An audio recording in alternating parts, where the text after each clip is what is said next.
किसी गांव में जाते हुए एक महात्मा के पैर से एक मूर्ख का अंगूठा कुचल गया।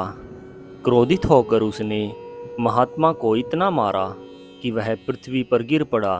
बड़ी कठिनाई से इलाज करने पर एक चेले ने पूछा, ये इलाज करने वाले कौन हैं? साधु बोला, जिसने मुझे पीटा था वही हैं। सच्चे साधु शत्रु और मित्र में भेद नहीं समझते। माया परमात्मा को ऐसे ढक लेती है जैसे कि बादल सूर्य को ढक लेते हैं। जब बादल हट जाते हैं तो सूर्य दिखाई देता है। ऐसे ही जब माया हट जाती है तो भगवान के दर्शन हो जाते हैं। परमात्मा और जीवात्मा में क्या संबंध है? जैसे किसी बहते पानी में कोई काष्ठ का पट्टा पटकने पर उसके दो भाग हो जाते हैं। ब्रह्म में कोई भेद नहीं, परंतु माया के कारण वे दिखाई देते हैं। बुलबुला और पानी एक ही वस्तु है। वही बुलबुला पानी से बाहर कर उसी में मिल जाता है। ऐसे ही जीवात्मा और परमात्मा एक ही है। एक छोटा होने से परिमित है, दूसरा अपार है। एक पराधीन, दूसरा स्वाधीन है।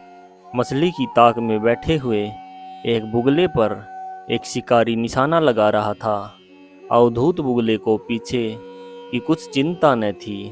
अवधूत बुगले को प्रणाम कर बोला, मैं भी आपकी तरह ईश्वर के ध्यान में किसी की तरह निगाह न करूं। मेंढक की दुम झड़ जाती है तब जल और थल दोनों में रहता है।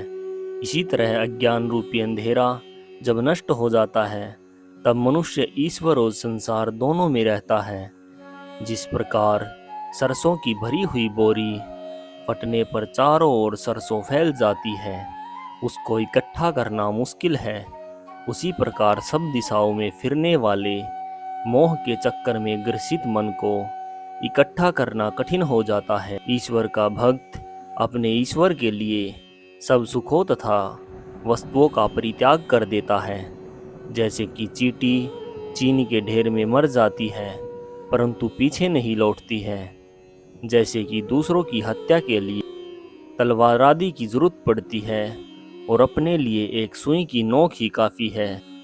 इसी तरह दूसरों को उपदेश देने के लिए बड़े बड़े शास्त्रों की जरूरत है, परंतु आत्मज्ञान के लिए महावाक्य पर दृढ़ विश्वास करना ही काफ़ी है। जो प्रलोभनों के बीच में रहकर मन को वश में करके पूर्ण ज्ञान प्राप्त करता है, वही सच्चा सूरमा है।